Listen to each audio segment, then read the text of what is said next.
Before we begin, a quick and important disclaimer. The information presented in this video is for educational and informational purposes only. It is not intended to be a substitute for professional medical or financial advice. Always seek the guidance of a qualified professional for any health or financial concerns. You slice your finger open while cooking dinner. It's deep, not life-threatening, but definitely needs stitches. So you drive to the nearest emergency room. A nurse cleans the wound, a doctor puts in 5 stitches, and they wrap it in a bandage. You're in and out in under 2 hours. You feel relieved, and then 6 weeks later the bill arrives. Your heart sinks. $2,475 for 5 stitches. After your insurance helped, you still owe $800 for a problem that was solved with a needle and some thread. How is this possible? How can a 2-hour visit for a minor injury cost more than a round-trip flight to Europe? If this story sounds familiar, you are not alone. This isn't a rare one-off case of bad luck. This is the American healthcare experience. The United States spends more on healthcare per person than any other developed nation on the planet. Not just a little more. Nearly double. We spend more than Switzerland, more than Germany, more than Japan and Canada combined on a per capita basis.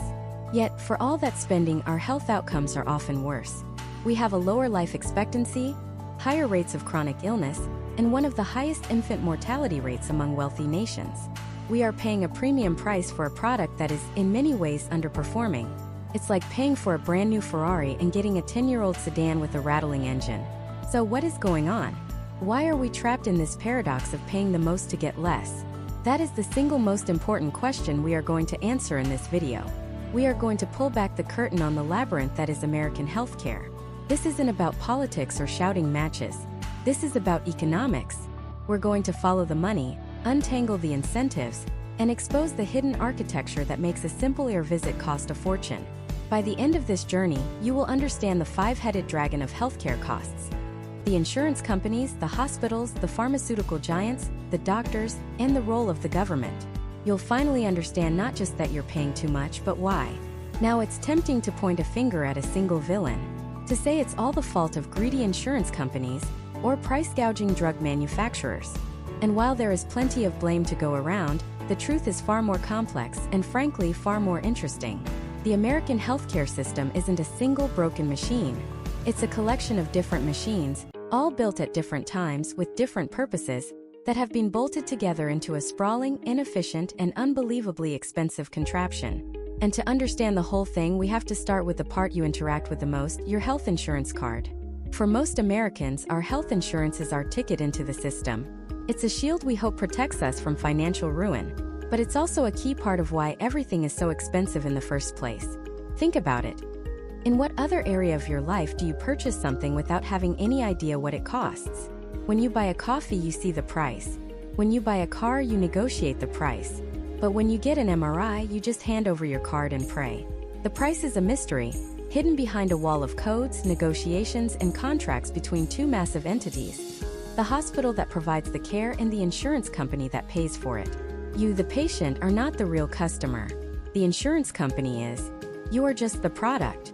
This bizarre arrangement exists because of a historical accident. During World War II, the federal government enacted wage and price controls to fight inflation. Companies couldn't attract workers by offering higher salaries. So they got creative. They started offering other benefits like pensions and, you guessed it, health insurance. It was a clever workaround that has now become the bedrock of our system. Over 150 million Americans get their health insurance through their job. But tying healthcare to employment creates a terrifyingly fragile system. Lose your job, lose your health insurance. Want to start your own business? Good luck finding an affordable plan on your own. It traps people in jobs they hate, just to keep their family's medical coverage. This employer-based system also creates the illusion that we aren't paying that much for our care. Your employer might pay, say, $12,000 a year for your family plan, and you only pay $4,000 of that directly from your paycheck. Feels like a discount, but that $12,000 your employer is paying? That's not a gift. It's part of your total compensation. It's money that could have gone into your salary, so you are paying for it whether you see it in your paycheck or not.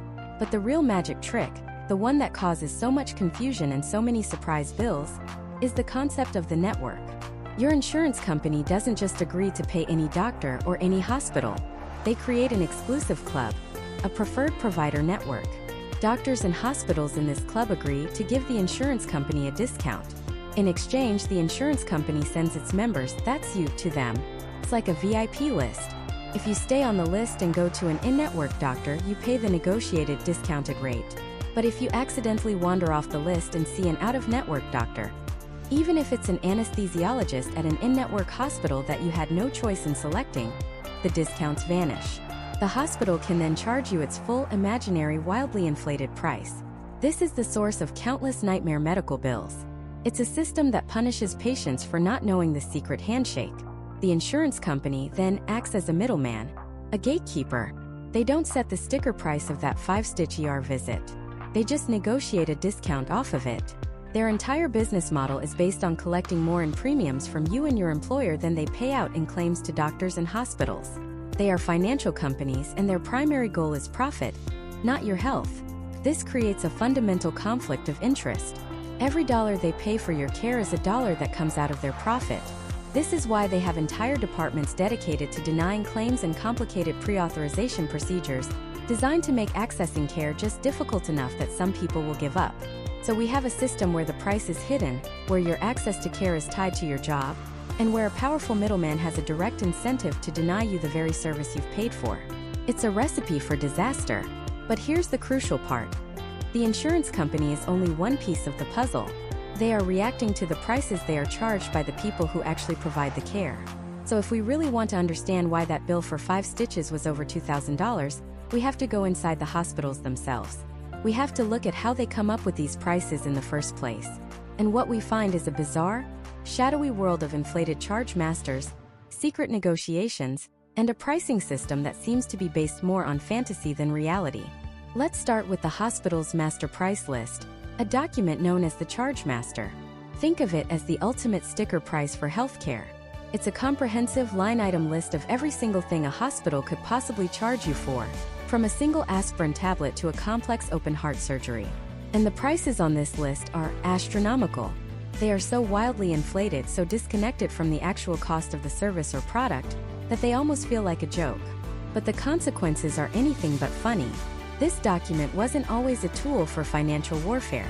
Decades ago, the Chargemaster was a relatively straightforward internal accounting tool. It helped hospitals track their costs and set simple, reasonable prices for patients, many of whom paid directly. But then the system changed. The role of the private insurance company grew from a small player to the dominant force in American healthcare. And this is where the Chargemaster began its transformation from a simple price list into a weapon of negotiation. Here's how the game works. An insurance company doesn't want to pay the hospital's full price. They want a discount. So they go to the hospital and negotiate. They might say, "We have thousands of members we can send your way. But in return, we want a 40% discount on all services." The hospital, wanting access to that huge pool of patients, agrees. But the hospital administrators aren't stupid. They quickly realized a simple trick. If they're going to give a 40% discount, they can just double their prices first. Suddenly, a 40% discount on a $2,000 procedure is much better for the hospital than a 40% discount on a $1,000 procedure. This created a perverse incentive, an arms race of absurdity. Hospitals across the country began systematically inflating their Chargemaster prices, year after year, decade after decade. The higher they set the initial price, the bigger the discount they could offer to insurers, and the higher the final negotiated payment would be. The sticker price became a work of fiction, a ludicrously high number that serves as the starting point for a backroom haggle between two corporate giants. The results are prices that defy all logic. We're talking about a single Tylenol pill listed for $77, a generic blood pressure pill that costs pennies to make, billed at $120, a bag of saline solution, literally salt water, that cost the hospital about $1, listed on the Chargemaster for over $500. One investigation found a hospital charging $629 for a simple chest X-ray, while a nearby imaging center charged just $60. Another patient was billed over $230 for a single pair of non-sterile medical gloves. These aren't clerical errors. This is the system working exactly as it was designed. It's a pricing structure built on leverage, not value. Now you might be thinking, okay, that's crazy, but my insurance company negotiates that down, so I don't pay that price. And for the most part, if you have good insurance, you're right. You and your insurer pay a pre-negotiated rate that is significantly lower than the Chargemaster price. But this creates a new massive problem. What happens if you don't have insurance? What happens if you're in a car accident and are rushed to a hospital that's out of network for your insurance plan? In those cases, you are often on the hook for the full, undiscounted fantasy Chargemaster price. This is how people end up with bills for $100,000 for a broken leg, or $500,000 for a few days in the ICU. They are being charged based on a price list that was never intended to be paid by anyone, a list specifically designed to be artificially inflated for negotiating purposes. It is the single biggest driver of medical bankruptcy in the United States. The most vulnerable people in the system, the uninsured, the underinsured, the out-of-network patient, are the ones getting hit with the most outrageously inflated bills. This bizarre system creates a strange illusion of savings. The insurance company gets to send you an explanation of benefits that shows the hospital's initial charge of, say, $50,000. Then it shows their negotiated discount of $30,000. And finally, it shows the amount you owe, which is still a staggering $20,000. But psychologically, you feel like the insurance company just saved you 30 grand. They look like the hero.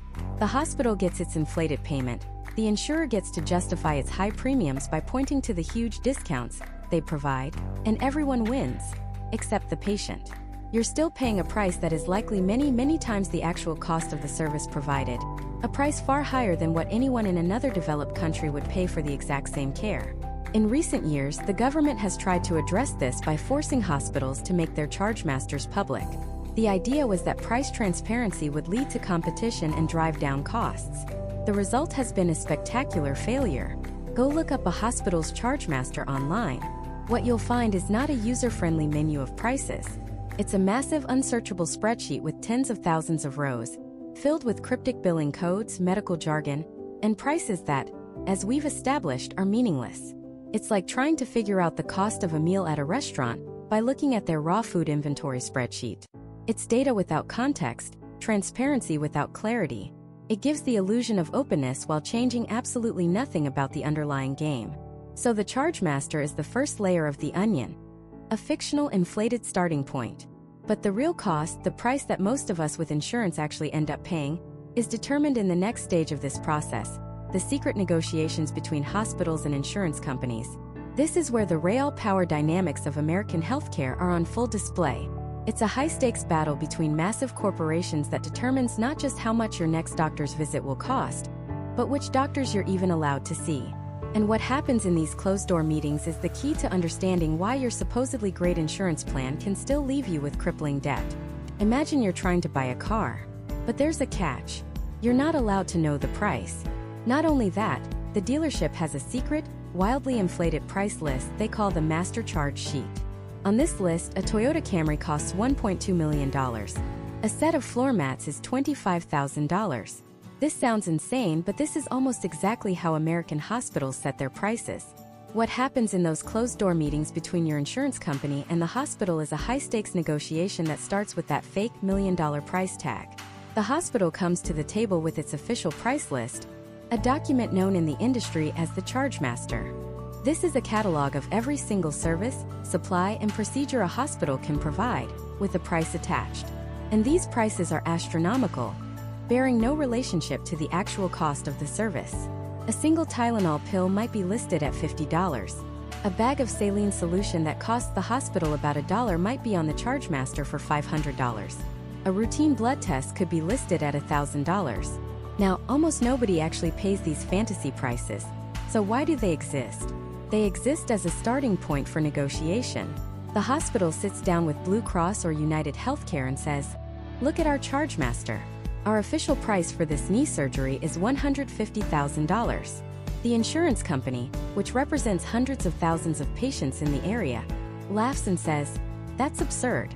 We'll give you access to all our customers, a steady stream of business, but in exchange you have to give us a massive discount. We will only pay you $35,000 for that surgery." After months of haggling, they agree on a price.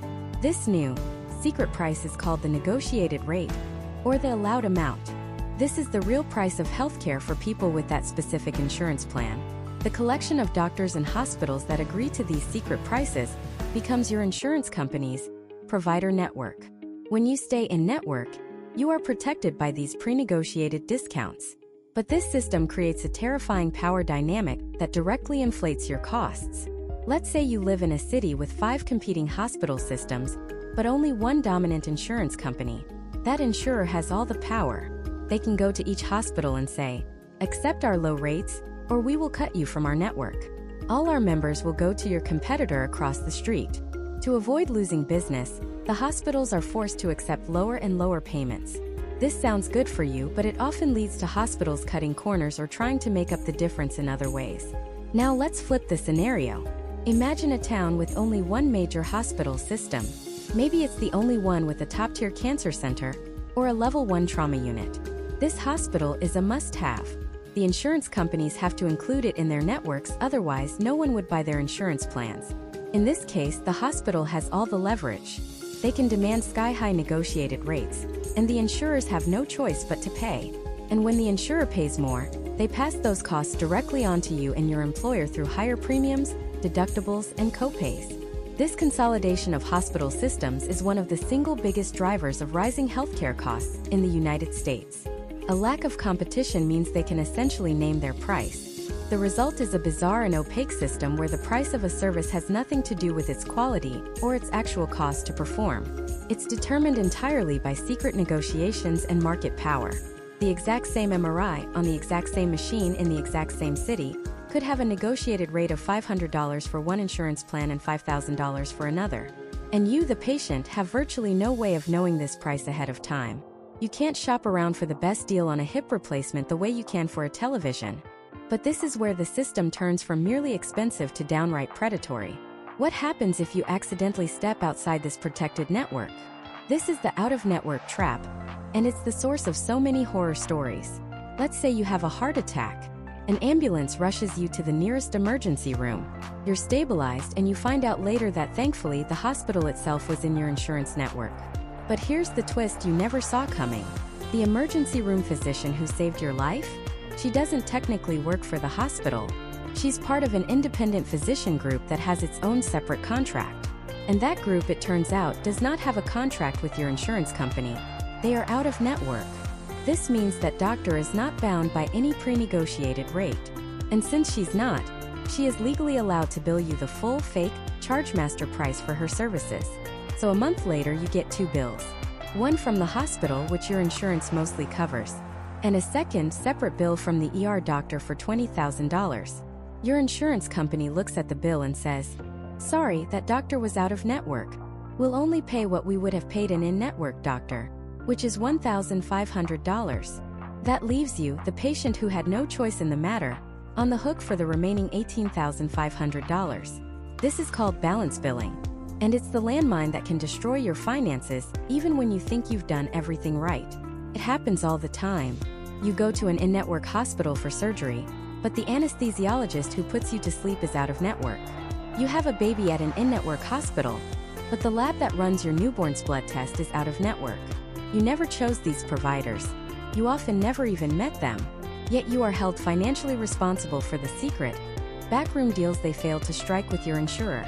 This entire structure, the fake Chargemaster prices, the secret negotiated rates, the arbitrary in and out of network distinctions, it creates a healthcare system that functions less like a market and more like a casino where the house always wins.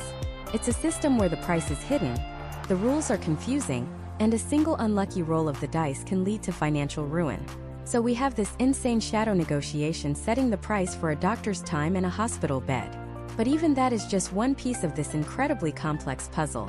Because we haven't even talked about the price of the actual tools of modern medicine. The pills you're prescribed, the chemo drug dripped into your veins, the artificial hip they surgically implant in your body.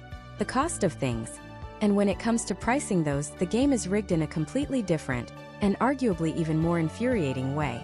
Let's start with one of the most infamous examples, insulin. A vial of Humalog, a common fast-acting insulin, costs about $30 in Canada. In Germany, it's around $50. In the United States, that same vial, made by the same company, often in the same factory, has a list price of over $300. This isn't a luxury good. This is a substance that millions of Americans literally cannot live without. So how, in any sane economic model, is this possible? The answer is that the American healthcare market isn't a sane economic model. It's a labyrinth designed for profit extraction, and when it comes to drugs and devices, the US government has, by law, tied its own hands behind its back.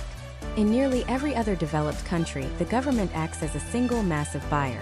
The British National Health Service, the French Sécurité Sociale, the Japanese Ministry of Health, they all sit down with pharmaceutical companies and negotiate. They say, "We represent 67 million people.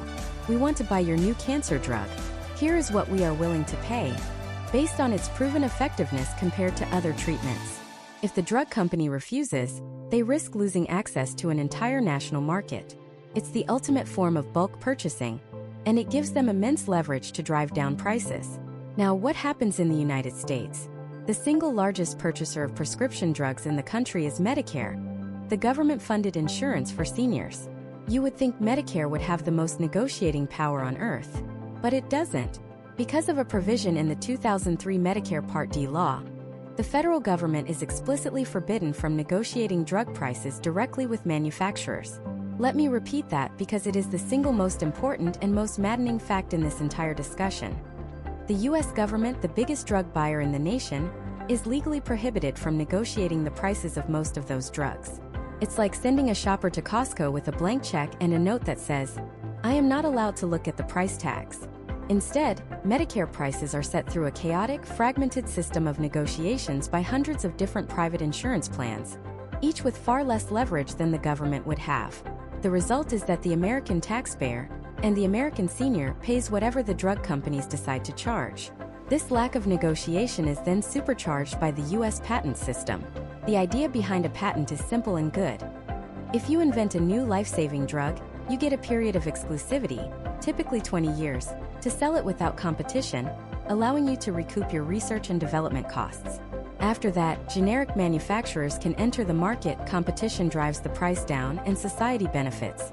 But that's not what happens. Pharmaceutical companies have become masters of gaming the system. They engage in a practice called evergreening. Just before a patent on a blockbuster drug is about to expire, they'll make a tiny, insignificant change. Maybe they alter the coating on the pill, or change the delivery mechanism from a vial to a pre-filled pen. Then they file a whole new set of patents on this new version. They create what's known as a patent thicket, a dense, overlapping jungle of patents that makes it almost impossible for a generic competitor to even try to enter the market without facing years of cripplingly expensive lawsuits. The top-selling drug in the world, Humira, used to treat autoimmune diseases, is protected by over 130 patents. Not for 130 different drugs, but for one.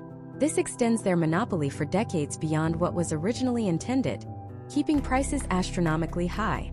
But wait, it gets even more convoluted.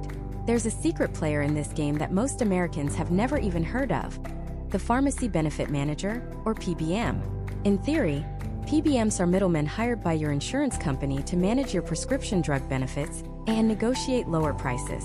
They create the formulary, that list of drugs your insurance plan will cover. And they do negotiate with drug companies, but not in the way you think. They negotiate for rebates. Here's how the shell game works.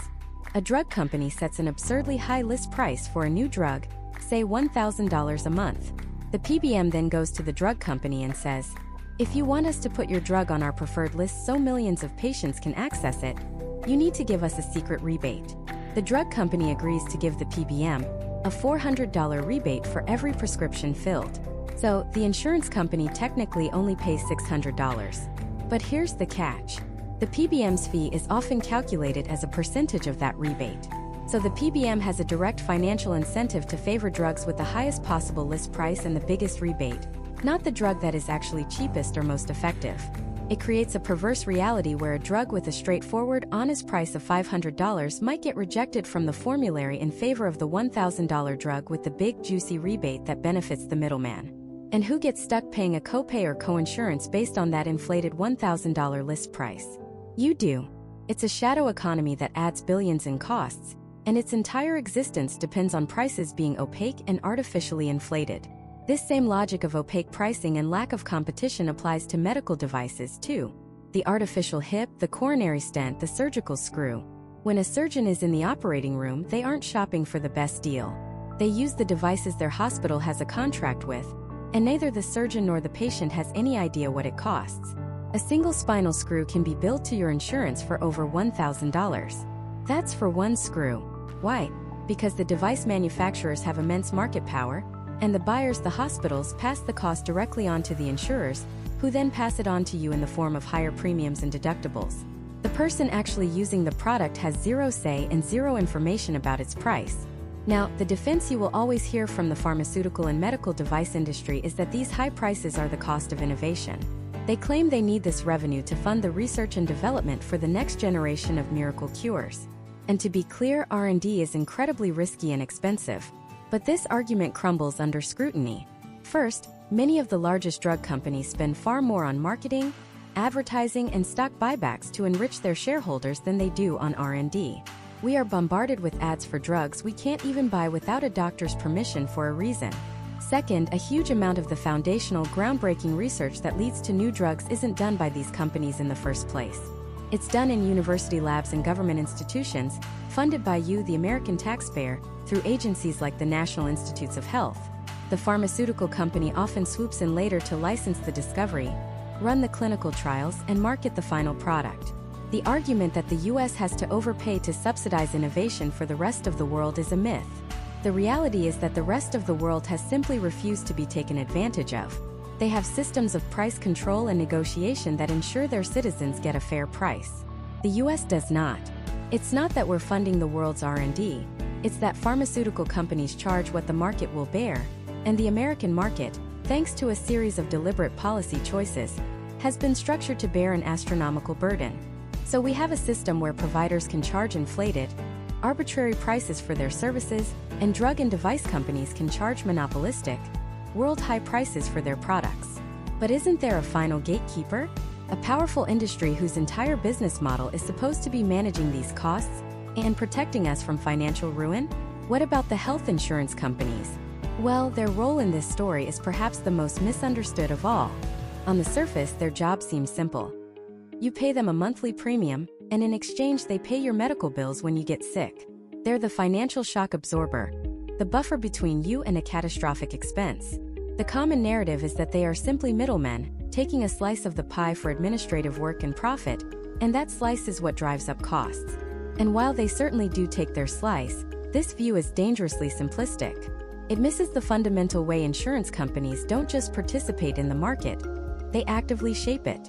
To understand how, we have to rewind the clock. Not to the dawn of medicine, but to a surprising moment in history, World War II. During the war, the US government imposed strict wage and price controls to fight inflation and manage the war economy. Companies couldn't just offer higher salaries to attract scarce workers. So they got creative.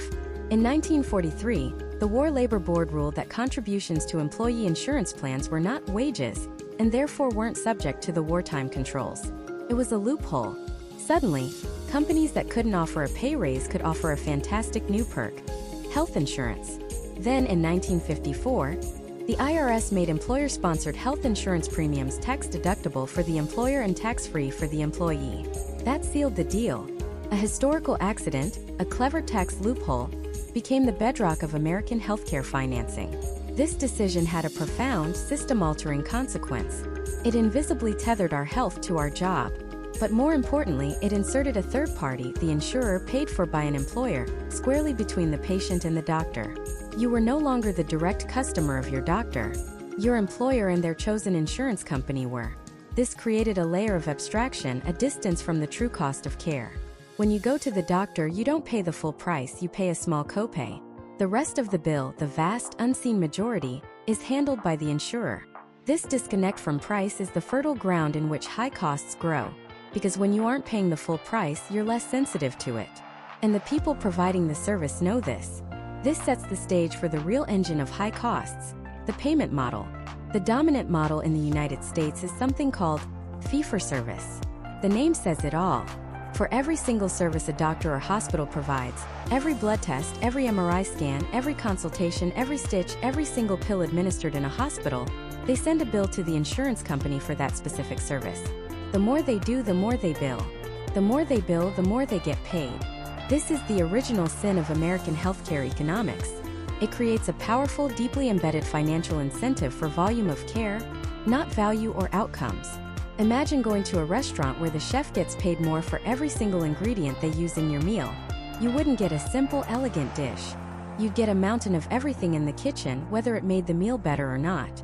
The incentive is to do more, order more tests, suggest more procedures, schedule more follow-ups, because every single action generates a new bill. This isn't to say doctors are malicious. Most are not. But they operate within a system that financially rewards activity, not efficiency or patient health. A patient who is cured in one visit is infinitely less profitable than a patient who requires 10 follow-ups and a battery of diagnostic tests. The system's design pushes providers, consciously or subconsciously, towards more intensive, and therefore more expensive care. So if providers are incentivized to bill for everything, isn't it the insurer's job to say no and keep costs down? Yes, and this is where the great, confusing pricing game begins. Hospitals and other providers don't just have one set price for a procedure. They have something called a Chargemaster, which is a master list of prices for everything they do. These prices are, to put it mildly, fantastical. They are wildly inflated, often bearing no relationship to the actual cost of providing the service. An aspirin that costs cents might be on the Chargemaster for $50. A bag of saline solution for $150.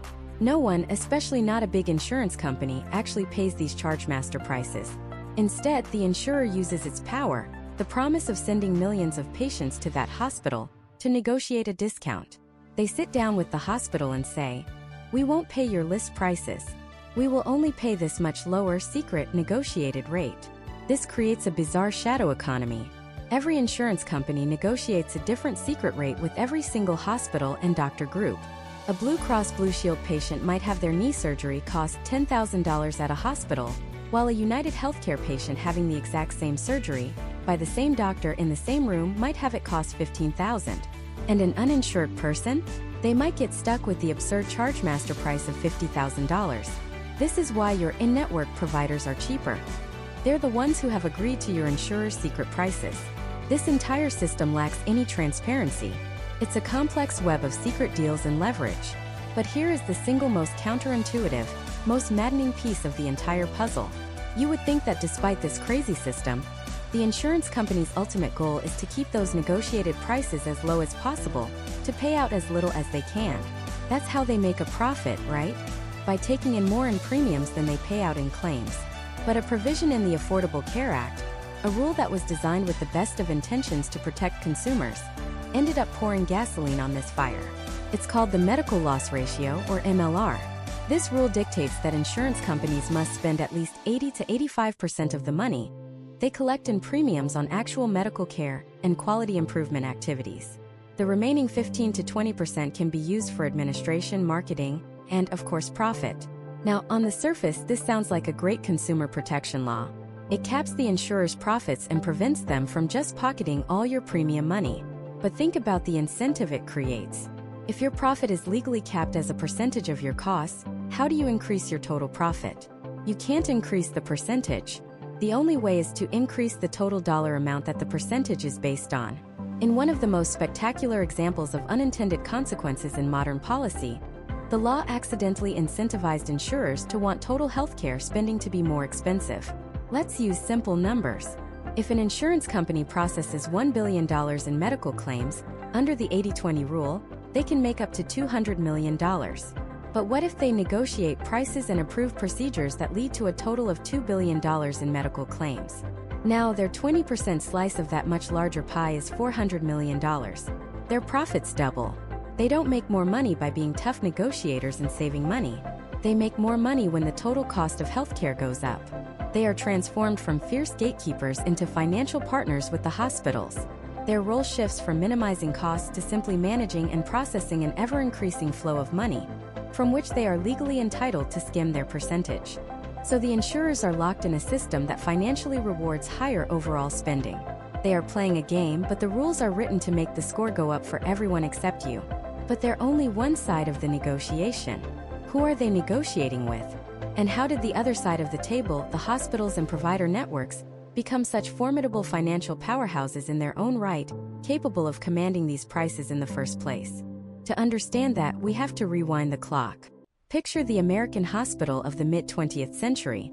It was often a standalone local institution. Maybe it was a community nonprofit or a hospital run by a religious order. It served a specific town or city.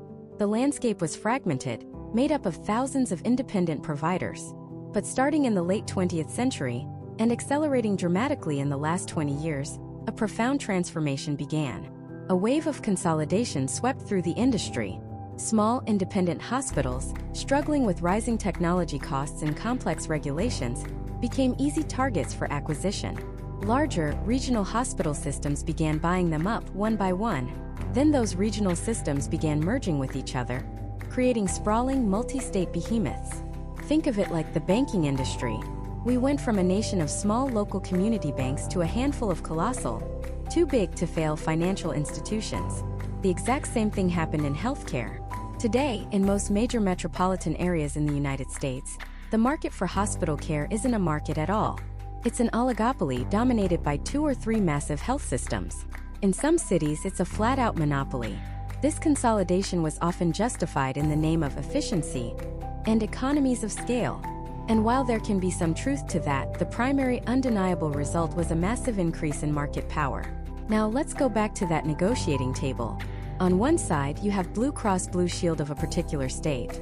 On the other side, you have Mega Health System, which now owns 70% of the hospital beds, a majority of the specialist physician practices, and most of the outpatient surgery centers in the entire region.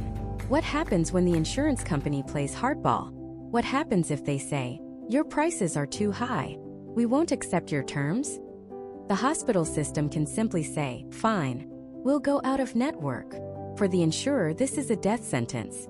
If Mega Health System is out of network, the insurer's plan is suddenly worthless to the majority of people in that region. No employer will buy that insurance plan for their employees. No individual will sign up for it. The hospital system has become, in business terms, a must-have provider. They are no longer just a hospital, they are essential infrastructure. This gives them titanic leverage. They don't have to ask for higher prices, they can demand them. And the insurers, knowing they cannot afford to lose that network, have little choice but to concede. This is the raw exercise of market power, and it's a primary engine of price inflation. But the real secret to the hospital's power, the almost mythical source code of American medical billing, is a document you've probably never seen. It's called the Chargemaster. The Chargemaster is, in essence, a hospital's official list price for every single thing it does. Every procedure, every supply, every minute in the operating room, every pill. And these prices are fantasy. They are cooked up in a back office with no connection to the hospital's actual costs and no relation to what any other hospital charges.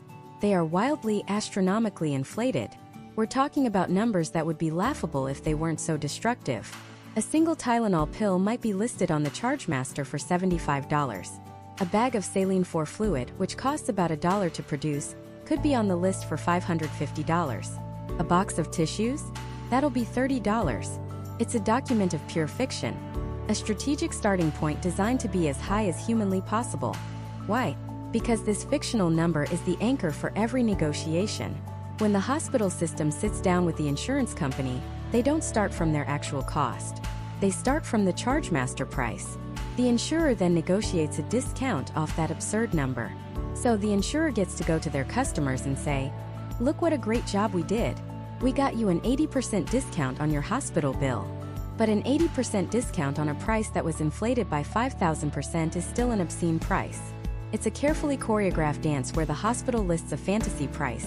The insurer negotiates a fantasy discount, and you, the patient, are left paying a very real and very high final bill. And if you're one of the unlucky millions who are uninsured or have to go out of network, you don't get the fantasy discount. You get billed the full, unadulterated fantasy price from the Chargemaster. This is how you end up with those horror stories of a $100,000 bill for a broken arm. But the creativity doesn't stop there. As these hospital systems grew, they didn't just buy other hospitals. They bought up independent physician practices, your local cardiologist, your neighborhood orthopedist, your family doctor. When a hospital buys a doctor's office, something insidious happens to the billing. The doctor is the same, the office is the same, the care is the same, but the bill is not. Suddenly, on top of the doctor's professional fee, a new charge appears, a facility fee. This is a fee the hospital charges you simply for the privilege of being treated in a building that it now owns. It can add hundreds, even thousands of dollars to a routine visit. You went to the same office you've gone to for 10 years, but because Mega Health System put their logo on the door last month, your bill has now doubled. It's a pure profit charge, justified by nothing more than a change in ownership. It's a direct consequence of consolidation, a toll booth erected between you and your doctor. Now here's the final mind-bending twist in this part of the story. A huge number of these massive multi-billion-dollar hospital systems are technically non-profits. They pay no federal, state, or local taxes. They were granted this status with the understanding that they would provide charity care and serve the community's health needs, effectively acting as a social good. Yet today, many of these non-profit systems operate with the same ruthless financial aggression as any Wall Street hedge fund. They pay their CEOs 8-figure salaries. They spend fortunes on marketing and advertising. They build gleaming marble-floored atriums in wealthy suburbs while closing down clinics in poorer neighborhoods. And many have been caught using incredibly aggressive tactics to collect bills from low-income patients, the very people their non-profit status is supposed to protect, sometimes suing them and garnishing their wages for bills based on those inflated Chargemaster prices. The line between non-profit and for-profit in American healthcare has become so blurred as to be meaningless.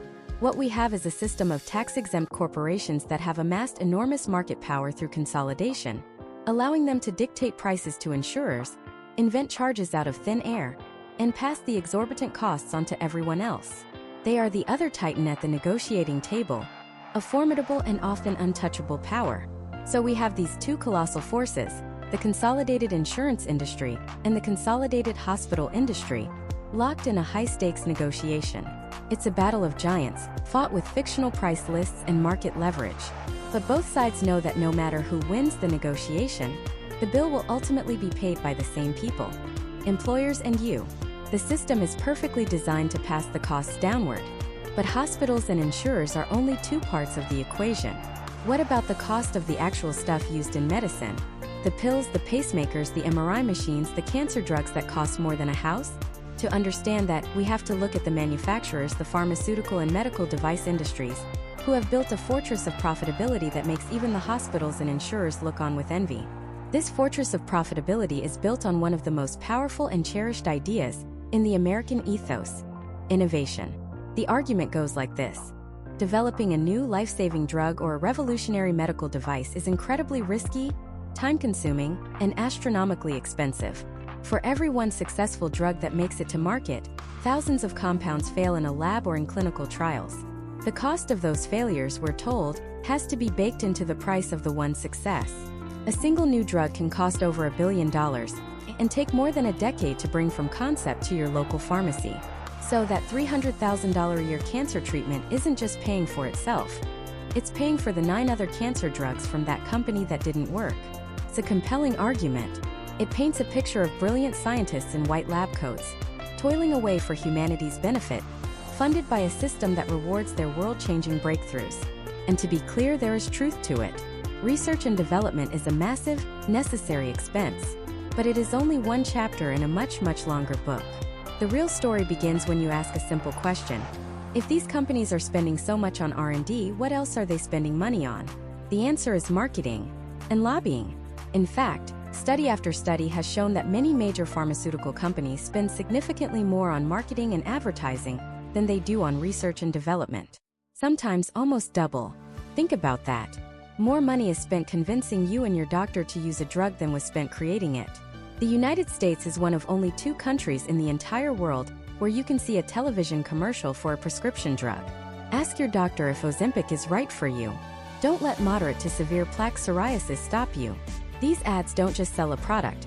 They create demand out of thin air, turning patients into customers who pressure their doctors for the latest, most expensive brand-name drug they just saw advertised between segments of their favorite show.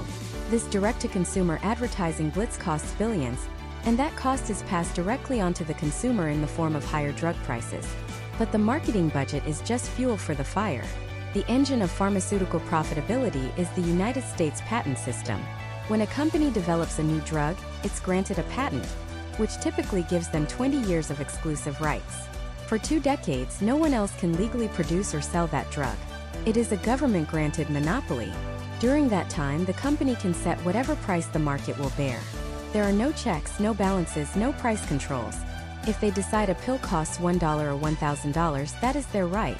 The idea is to give them time to recoup their R&D costs and make a healthy profit before generics can enter the market and drive the price down. But what happens in reality is a game of extending that monopoly for as long as humanly possible. This is a strategy known as patent evergreening. Instead of letting the patent expire after 20 years, companies will make a tiny, insignificant change to the drug. They might change the coating on the pill, alter the dosage slightly, or tweak the delivery mechanism from a capsule to a tablet.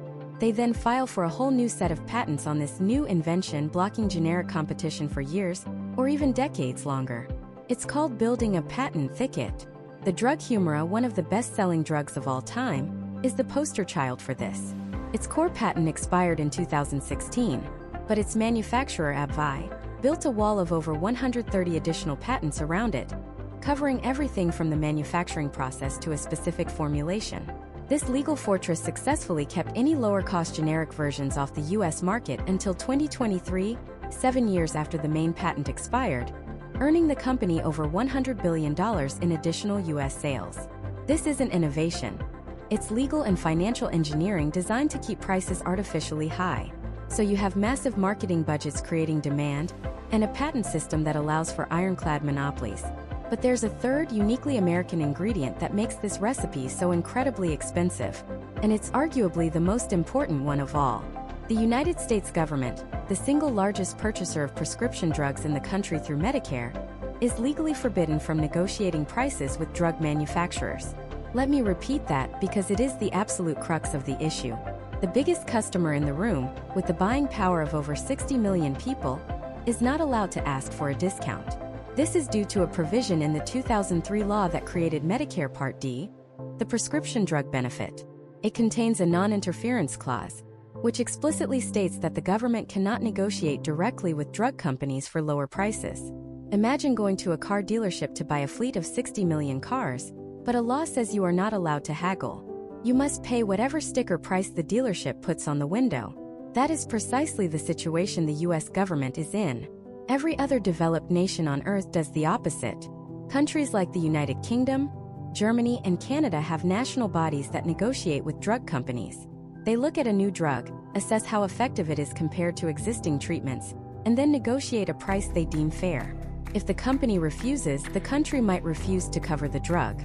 This power gives them enormous leverage to keep costs down. It's why the exact same pill, made in the exact same factory, can cost 10 times more in Cleveland, Ohio, than it does just across the border in Toronto, Canada. It's not a different pill. It's a different system of negotiation.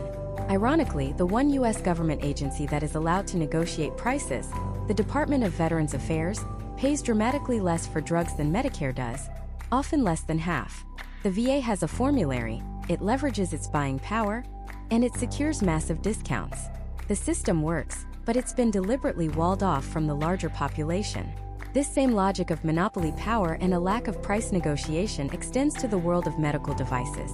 Think about a high-tech surgical robot, an advanced MRI machine, or a custom-made hip replacement. These devices are also protected by a thicket of patents. Hospitals don't have a dozen different surgical robots to choose from. They often have one dominant player. And when a surgeon is trained on a specific company's device, that hospital is essentially locked into that company's ecosystem of products, service contracts, and upgrades, all with opaque, non-negotiable prices. The manufacturer sets the price, the hospital pays it, and that cost is bundled into the astronomical bill for your surgery, hidden within a line item that just says, surgical supplies. So how does a system that seems so counterintuitive, so obviously against the public's financial interests, stay in place? The final piece of the fortress is a moat, filled with money, flowing straight into Washington, D.C.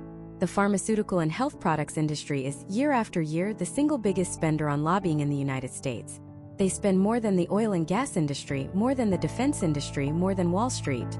We're talking hundreds of millions of dollars every single year, employing an army of lobbyists, many of them former members of Congress themselves, to ensure that no meaningful legislation that would allow for price negotiation ever sees the light of day. They fund campaigns, run ad campaigns against politicians who dare to challenge them, and promote the narrative that any form of price control would stifle innovation and destroy the search for new cures. It is a political defense system of unparalleled size and effectiveness, designed to protect a pricing structure that exists nowhere else in the developed world. So we have a system where the sellers have all the power. They create the demand through advertising, they are protected by government-granted monopolies, and their biggest customer is legally forced to pay whatever price they name. But what about the person actually taking the pill or getting the implant? Where do they fit into this equation? The answer is they don't. They're just the final destination for the bill. This disconnect, this idea that the patient is just a vessel for a transaction between massive corporations, isn't some abstract economic theory. It has brutal, real-world consequences. Let's paint a picture. You're driving home from work, and you get into a car accident. An ambulance arrives, you're rushed to the nearest emergency room. You're in pain, you're disoriented, but you're relieved because you have good insurance, and the hospital you've been taken to is in your network. You get a CT scan, a doctor sets your broken arm, an anesthesiologist gives you something for the pain, and a few days later you're sent home to recover. Weeks pass and the bills start to arrive. The hospital bill is large, but your insurance covers most of it, just as you expected. But then another bill comes, and another, and another. One is from Apex Emergency Physicians. Another is from Radiology Associates of North America. A third is from Patriot Anesthesiology. None of these are names you recognize, and each bill is for thousands of dollars with a terrifying stamp. Your insurance has denied this claim. Your heart sinks. You call your insurance company, confused and panicked, and they tell you the truth. While the hospital building was in your network, the specific emergency room doctor who saw you was not. The radiologist who read your CT scan? An independent contractor out of network.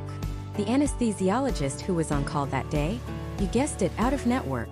You had no choice in the matter. You didn't get to shop around for an in-network anesthesiologist while lying on a gurney. You were a captive customer, and you've just been hit with what's known as a surprise bill. This isn't a rare accident. For years, it was a deliberate business model.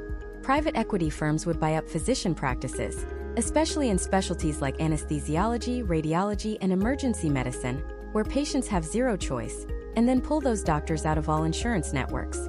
Why? Because by being out of network, they were no longer bound by the negotiated rates set by insurers. They could charge whatever they wanted. They could bill a patient 10, 20, even 50 times the normal rate for a service, a practice known as balance billing. Their entire strategy was built on leveraging the most vulnerable moments in a person's life to extract maximum profit. Now you might be thinking, what is the normal rate anyway? Where do these insane numbers even come from? Welcome to the most bizarre, secretive, and fundamentally broken part of the American healthcare system. The hospital chargemaster. Imagine a secret menu at a restaurant where a hamburger costs $900. Not because the ingredients cost that much, or because the chef is world famous, but just because that's the price on the menu. Now imagine that almost no one ever pays that price. Regular customers who know the owner get a 90% discount. A big company holding its corporate lunch there gets a 95% discount. But if you wander in off the street, don't know anyone, and are desperately hungry, you might just get stuck with that $900 bill for a hamburger. That secret, wildly inflated menu is the Chargemaster. It is a comprehensive list of every single service, supply, and procedure a hospital can provide, with a corresponding price tag attached. And these prices are pure fantasy. They have no connection to the actual cost of the service or its value, or what anyone else in the world charges for it. We're talking about 2 Tylenol pills billed at $75, a single suture billed at $500, a bag of saline solution which costs about $1 to produce, billed at $1,200, a blood test billed at $700 when a private lab down the street would do it for $30. For decades, these price lists were kept under lock and key, a trade secret. The rationale from hospitals was that they were just a starting point for negotiations with insurance companies. Think of it like the sticker price on a new car. Nobody pays the sticker price. The hospital puts a $60,000 price tag on a CT scan in its Chargemaster. The insurance company, say Blue Cross, comes in and says, "That's absurd. We represent millions of patients. We'll only pay you $2,000 for that scan." After some back and forth, they agree on a price, maybe $2,500. That becomes the negotiated rate, or the allowed amount for Blue Cross members. A different insurer, say Aetna, might negotiate a different rate, maybe $3,000. A smaller insurer with less bargaining power might have to pay $5,000. The system is a complex web of secret deals. The problem is, who gets stuck paying the sticker price? The uninsured. The person who gets into that car accident and doesn't have coverage is the one who gets the $60,000 bill for the CT scan. Or, increasingly, it's the person who has insurance but has a high deductible plan. They might be on the hook for the first $8,000 of their care, and the price they're charged is based on that massively inflated Chargemaster number, not the lower rate their insurer would eventually pay. This raises a fundamental question. How can hospitals get away with this? In a normal market, if one hospital charged $60,000 for something you could get for $2,000 down the street, they'd go out of business. But healthcare isn't a normal market. And a huge reason for that is consolidation. Over the past 30 years, we have witnessed a relentless wave of hospital mergers. Small, independent community hospitals have been swallowed up by massive regional health systems. What was once a landscape of a dozen competing hospitals in a metropolitan area has become a duopoly, or even a monopoly. In many American cities and countless rural areas, there is effectively only one game in town. If you need a hospital, you go to the one owned by Mega Health Corporation. This lack of competition gives these hospital systems immense power. They become too big to fail and too big to refuse. An insurance company can't simply drop Mega Health Corp from its network, because that would mean telling all of its customers in that city that they no longer have access to the only major hospital system around. The insurer would lose all its customers overnight. So the hospital holds all the cards. They can walk into negotiations with insurers and essentially name their price. They can demand double-digit price increases year after year, not because their costs went up or their quality improved, but simply because they can. They have a captive market. The insurers, faced with these non-negotiable demands, have no choice but to agree. And of course, they don't just absorb those costs. They pass them directly on to you, in the form of higher premiums, higher deductibles, and higher copays. So let's recap the chain of dysfunction. A lack of competition from hospital monopolies allows them to create and use fantasy price lists, the Chargemaster, to demand exorbitant rates from insurance companies. The insurance companies agree and pass the costs to employers and individuals. And in the gaps of this system, you have opportunistic providers, often backed by private equity, staying out of network to send surprise bills based on those same fantasy prices to patients when they are at their most vulnerable. It's a system where market forces are not just broken, they're inverted. Power is concentrated at the top, transparency is non-existent, and the consumer, the patient, has the least amount of information and the least amount of power. It's a game where the prices are imaginary, the competition is an illusion, and the only thing that's real is the debt. So where are the regulators? Where is the government in all of this? The answer might be the most shocking part of the entire story. You'd think the government would be the referee in this game, blowing the whistle on unfair practices and protecting the players. That's us. But what if the referee is on the payroll of one of the teams? What if the rulebook was written by the star players to guarantee they always win? That's not just a metaphor. It's the disturbing reality of American healthcare policy. The government isn't just a bystander. It's an active and often willing participant in creating the very system that crushes so many. The story of this capture begins with a flood of money. The healthcare industry, we're talking pharmaceutical companies, hospitals, insurance giants, medical device manufacturers, spends more on lobbying in Washington, D.C. than any other industry. By a staggering margin. More than defense. More than oil and gas. More than Wall Street. We're talking about numbers that are hard to even comprehend. In the last 2 decades, the industry has spent over $5 billion on lobbying. That money buys an army of over 1,500 registered lobbyists. Do the math. That's nearly 3 healthcare lobbyists for every single member of Congress. Imagine a congressperson walking through the halls of the Capitol. For every decision they make, every committee they sit on, every vote they cast related to health, there are 3 highly paid, incredibly persuasive professionals whose entire job is to influence them. Their job is to whisper in their ear that price controls will stifle innovation, that regulation will hurt patients, that the free market, however broken it appears, is the only way. They're not just in the hallways, they're funding think tanks, running ad campaigns, and drafting sections of the very legislation that is supposed to regulate them. It's a full-spectrum dominance of the political environment. This isn't a debate among equals. It's a tiny group of elected officials surrounded by a multi-billion-dollar influence machine.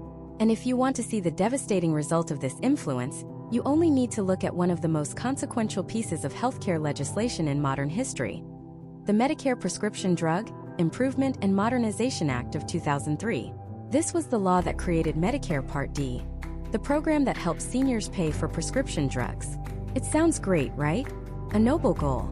But buried deep within this massive law was a single catastrophic provision, a clause that explicitly, by law, forbids the U.S. government from negotiating bulk drug prices for Medicare recipients. Let that sink in. The United States government, the single largest purchaser of prescription drugs on planet Earth, was legally prohibited from doing the one thing every other large buyer does to get a good deal: negotiate the price. It's like a law that forces the Pentagon to pay full retail price for every single F-35 fighter jet. No questions asked. Every other developed country on Earth uses the power of their national health system to bargain for lower drug prices. It's a standard common-sense practice. But in the United States, thanks to the immense lobbying power of the pharmaceutical industry, it was made illegal. The very people writing the checks were forbidden from asking how much it cost. This single provision has transferred hundreds of billions, if not trillions, of dollars from taxpayers and seniors directly into the pockets of pharmaceutical companies. It wasn't an accident. It was a policy choice bought and paid for. This influence isn't just about lobbying. It's about a culture, a system known as the revolving door.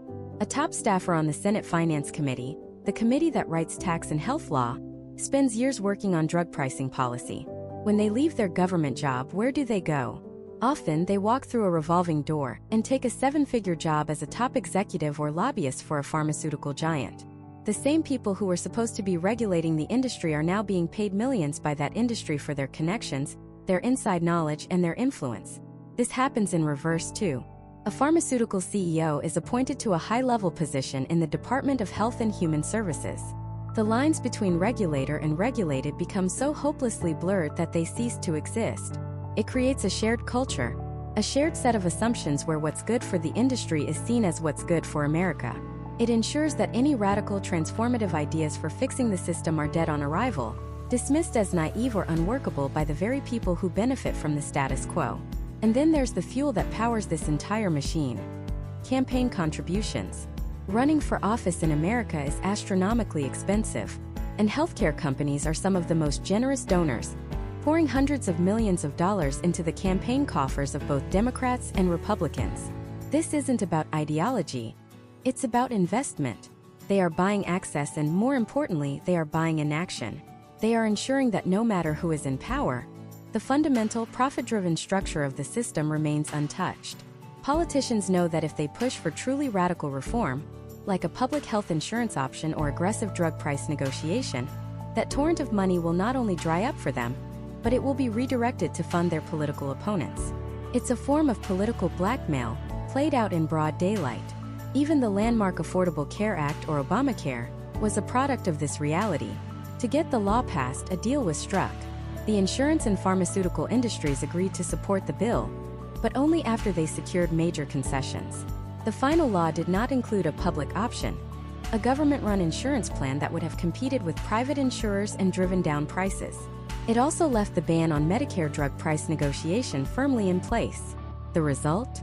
The ACA succeeded in expanding health insurance coverage to millions of uninsured Americans, a monumental achievement.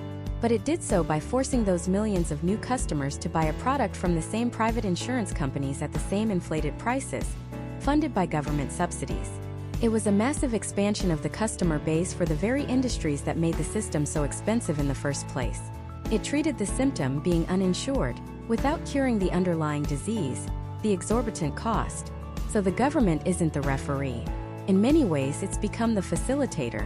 Through a combination of lobbying, the revolving door, and campaign finance, the healthcare industry has effectively captured its regulators. It has shaped the laws to protect its profits, not the public's health. It has created a system where the House, the hospitals, the insurers, the drug companies always wins because they helped write the rules of the game and they pay the referee's salary. This isn't a failure of capitalism or a failure of government. It's a failure of democracy. It's what happens when concentrated wealth is allowed to purchase political power, warping the priorities of a nation away from the well-being of its citizens and towards the enrichment of a select few. The market is an illusion. The government is a captive. So where does that leave us? Are we simply trapped in this impossibly complex and corrupt system, destined to pay more and more for less and less until the whole thing collapses? Is there any hope? The answer is yes. But the solutions aren't simple, and they don't come from Washington.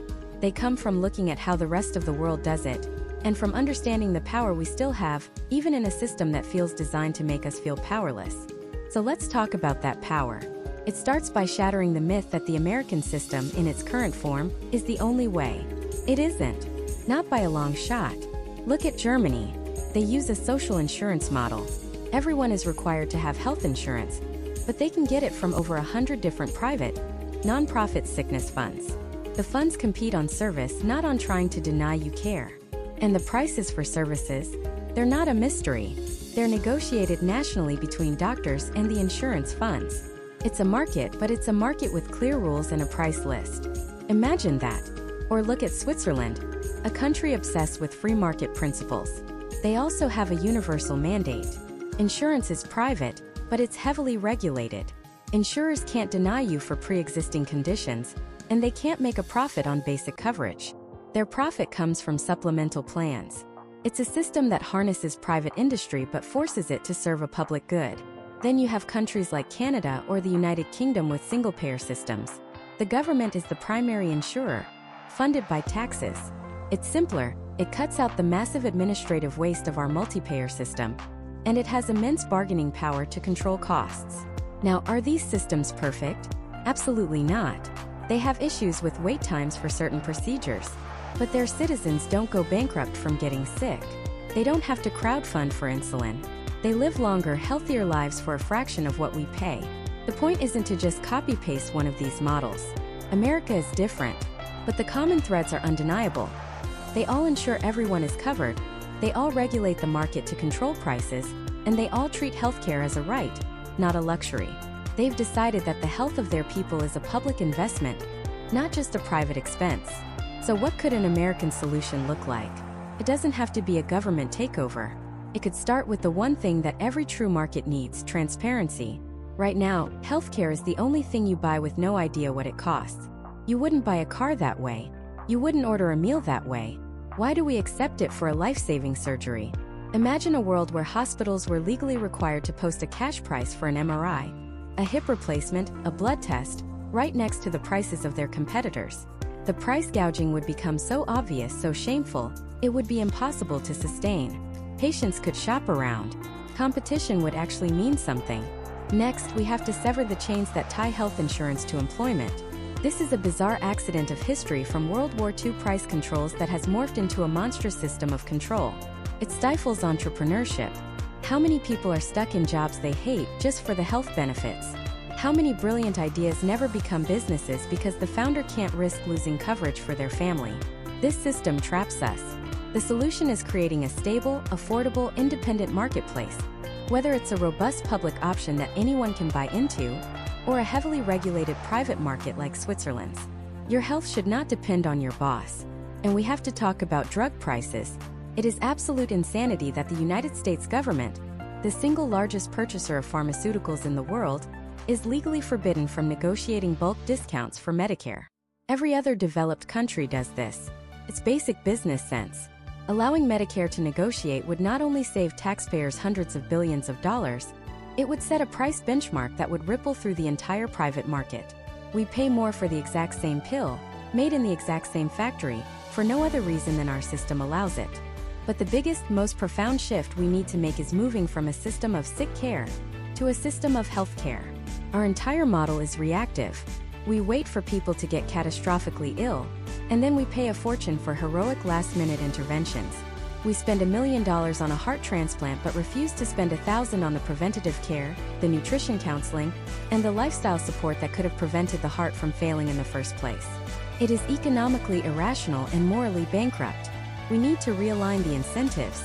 Pay doctors to keep us healthy, not just to treat us when we're sick. Invest in primary care, mental health, and wellness. An ounce of prevention isn't just worth a pound of cure. In American healthcare, it's worth a ton of gold. Now this all sounds massive, sounds political, and it is. But waiting for a perfect bill to descend from Capitol Hill is a fool's errand. The change starts with us by reclaiming the power we do have. First, become an expert in your own healthcare. When you get that bill with 100 cryptic line items, don't just pay it. Demand an itemized statement.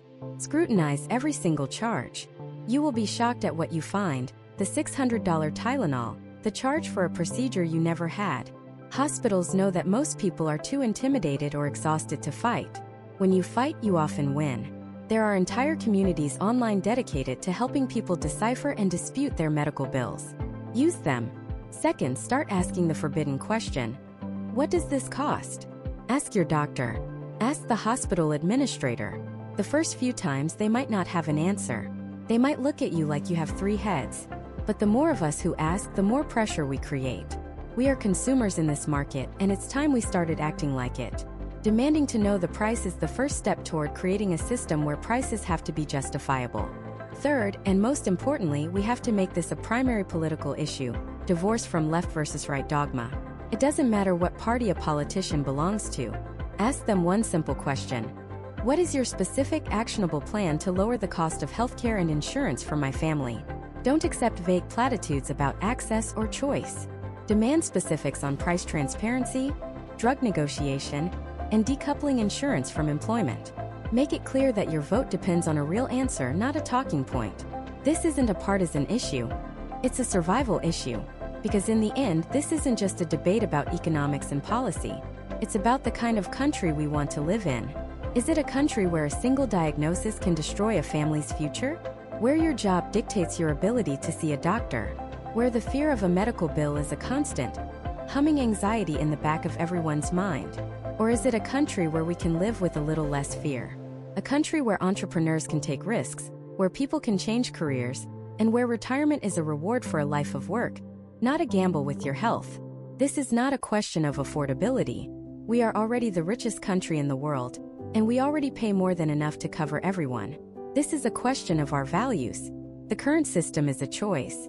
It is the result of 1,000 small decisions made over decades to prioritize profits over patients, complexity over clarity, and intervention over prevention. We can make a different choice. It won't be easy. It won't be fast.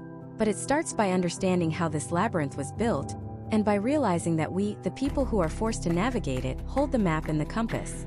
The path to a better, more affordable, and more humane healthcare system exists. It's time we started walking it.